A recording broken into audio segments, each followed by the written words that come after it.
Alright, let's dive in. Today, we're trying to find our way through the modern maze of attraction and desire. And let's be honest, it's a confusing place to be. We're talking about everything from those little unspoken signals to the deep psychological stuff that really drives who we want and why. It's complicated, it's fascinating, and it's something we all have to navigate. So let's kick things off with a big question. A question that's really at the heart of our whole explainer today. What if attraction has its own secret language? What if the most important things we communicate about desire aren't said out loud at all, but are instead whispered through hints and opportunities? Okay, so let's start at the surface level, with all those subtle signs of interest that, let's face it, we probably miss all the time. The thing is, according to our sources, these signals are often designed to be missed. They're wrapped in what you might call plausible deniability, which is just a fancy way of saying you can show your interest without ever having to risk being rejected outright. Pretty clever, right? Think about what's really going on with these phrases. When someone says, "I'll be home alone this weekend," they're not just giving you a logistics update, they're offering you privacy. When they say, "I feel so safe with you," they're signaling a deep level of trust, which, is pretty essential for intimacy. These are basically invitations disguised as everyday chit-chat.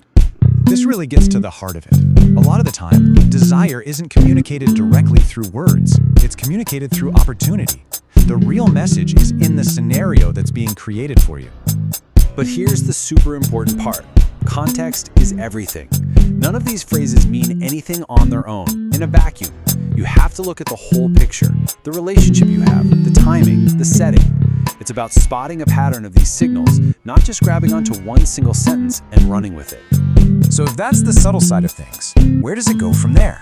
Well, it can actually get a lot more strategic. In fact, one of our sources draws this wild comparison to the world of spy agencies, framing seduction not as some mysterious magic, but as a calculated step-by-step process that you can actually repeat. So, a former CIA officer breaks this down into 3 basic phases. And the first step probably isn't what you think. You don't start with some big romantic move. You start small. You just aim for a positive hormonal reaction. Make them laugh, make them feel good.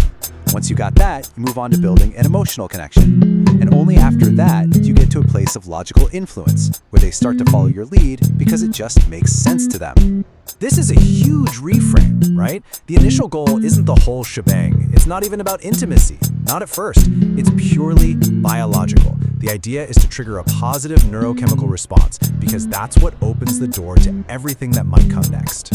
And get this whole tactical approach to attraction, it's not just some abstract